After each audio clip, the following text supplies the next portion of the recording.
ಮಾಜಿ CM Jagadish Shettar BJP ಸೇರ್ಪಡೆ ಬೆನ್ನಲ್ಲೇ ಕೈ ಹೈಕಮಾಂಡ್ ಅಲರ್ಟ್. ಶಾಸಕ ಲಕ್ಷ್ಮಣ್ ಸವದಿ ಕೂಡ ಪಕ್ಷ ಬಿಡದಂತೆ ಕೈ ನಾಯಕರು ಎಚ್ಚರಿಕೆ.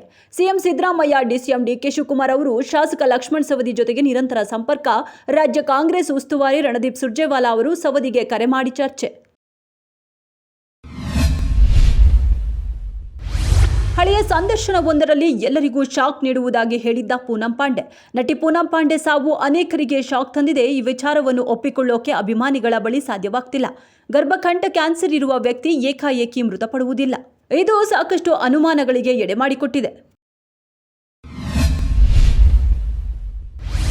ಬಿಜೆಪಿಯ ಹಿರಿಯ ನಾಯಕ, ಮಾಜಿ ಉಪ ಪ್ರಧಾನಿ ಎಲ್.ಕೆ. ಅಡ್ವಾಣಿ ಅವರು ದೇಶದ ಪರಮೋಚ್ಚ ಗೌರವವಾದ ಭಾರತ ರತ್ನಕ್ಕೆ ಭಾಜನ.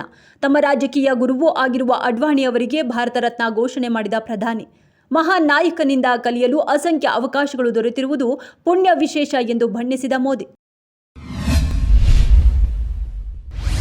ಹಂಪಿ ಉತ್ಸವದಲ್ಲಿ ಕುಂಕುಮ ಹಾಕಲು ಸಿಎಂ ಸಿದ್ದರಾಮಯ್ಯ ಹಿಂದೇಟು.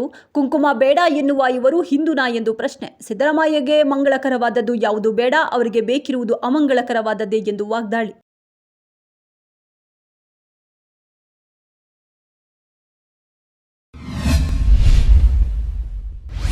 ಬಿಜೆಪಿ ಜೊತೆಗೆ ಜಂಟಿ ಪ್ರತಿಭಟನೆ ವೇಳೆ ಕೇಸರಿ ಶಾಲು ಧರಿಸಿದ್ದ ಎಚ್.ಡಿ. ಕುಮಾರಸ್ವಾಮಿ, ನಾನಾಗಿದ್ರೆ ಪಕ್ಷದ ಶಾಲನ್ನು ಧರಿಸುತ್ತಿದ್ದೆ ಎಂದು ಮಗನ ನಿಲುವಿಗೆ ದೇವೇಗೌಡರು ಬೇಸರ.